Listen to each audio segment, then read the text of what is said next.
Assalamualaikum warahmatullahi wabarakatuh. Berjumpa lagi dengan saya Jumiatin SPD dalam materi menyusun cerita pendek. Baik, kompetensi dasar yang akan kita bahas yakni 3.5 mengidentifikasi unsur pembangun karya sastra dalam teks cerita pendek yang dibaca atau didengar. 4.5 menyusun unsur-unsur pembangun karya sastra dengan bukti yang mendukung dari cerita pendek yang dibaca atau didengar.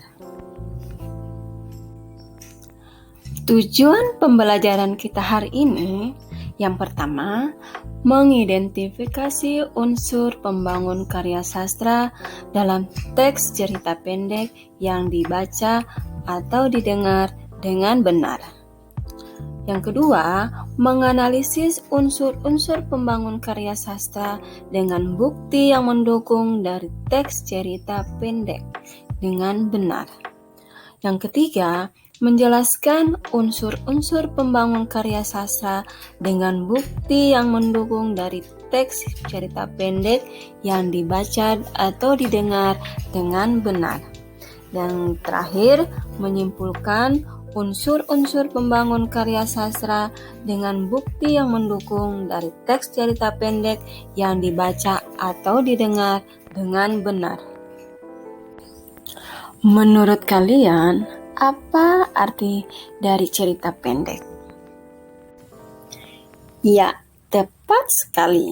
Cerita pendek adalah jenis karya sastra berbentuk prosa dan bersifat fiktif yang menceritakan atau menggambarkan suatu kisah yang dialami oleh suatu tokoh secara ringkas yang disertai dengan berbagai konflik dan terdapat penyelesaian atau solusi dari masalah yang dihadapi. Baik, sekarang menurut kalian apa ciri-ciri dari cerita pendek?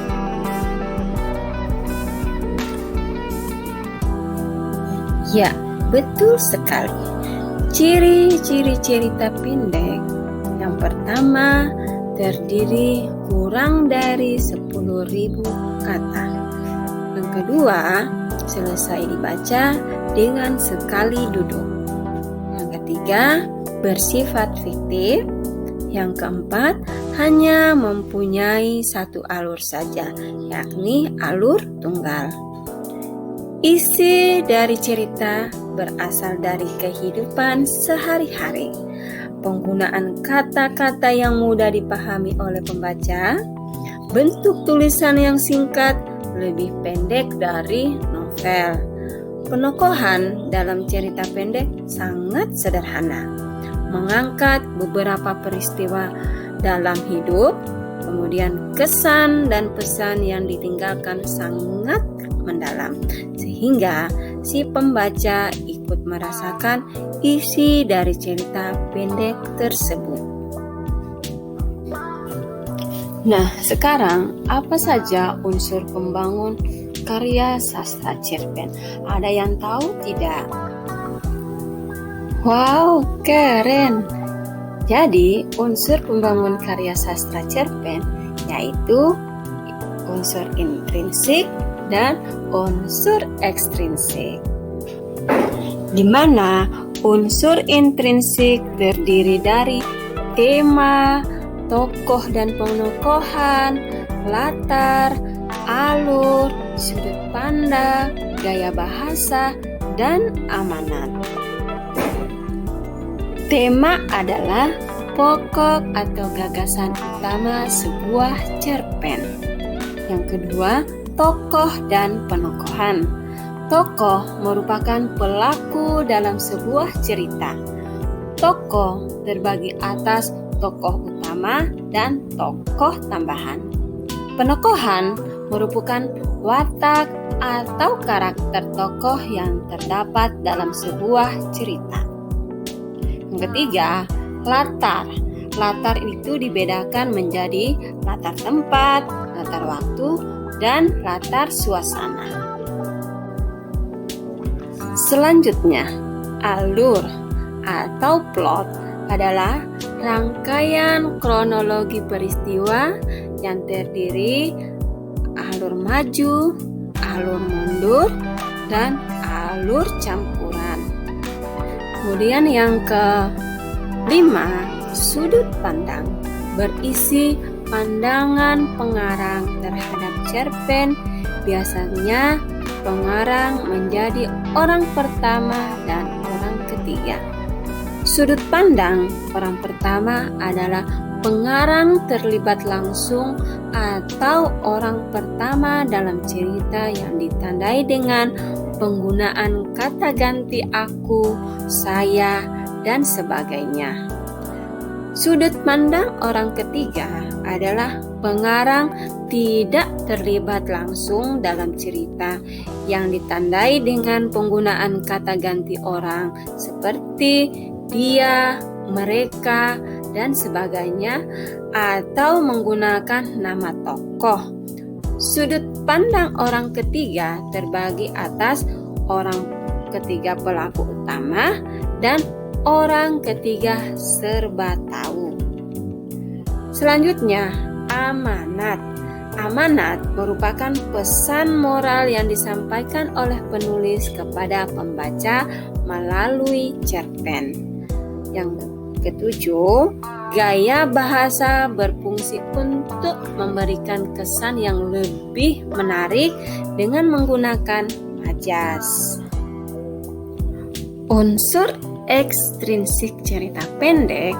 Yang pertama, adanya latar belakang dari pengarang. Biasanya, pengarang akan membawa cerita berdasarkan pengalaman pribadinya. Yang kedua, adanya latar belakang dari masyarakat. Kondisi latar belakang masyarakat ini akan mempengaruhi isi dan jalannya cerita. Yang ketiga, adanya biografi, memaparkan biodata secara menyeluruh dan lengkap. Yang keempat, terdapat aliran sastra.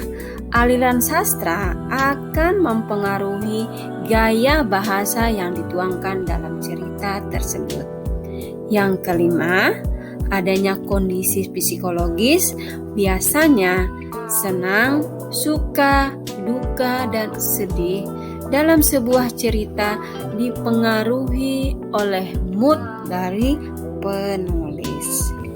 Nah, sekarang silakan simak atau perhatikan judul-judul cerpen yang bisa menjadi referensi kalian untuk dibaca. Bagaimana, menarik kan judul-judulnya? Sekarang perhatikan kegiatan satu yang harus kalian lakukan. Yang pertama, pilihlah satu cerita pendek dari buku kumpulan cerpen yang telah dibagikan oleh guru. Yang kedua, bacalah cerita pendek yang telah kalian pilih dari buku kumpulan cerpen. Yang ketiga, simpulkan unsur-unsur pembangun karya sastra dengan bukti yang mendukung dari teks cerita pendek yang dibaca atau didengar. Yang dimana isinya itu adalah ada tema, alur, latar, tokoh dan penokohan, sudut pandang, dan amanat. Nah, silakan tuangkan hasil kerja kelompok kalian dalam bentuk tabel berikut ini.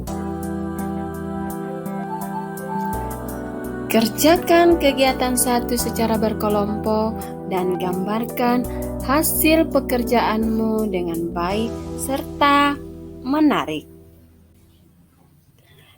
Terima kasih atas perhatiannya. Sampai jumpa. Assalamualaikum warahmatullahi wabarakatuh.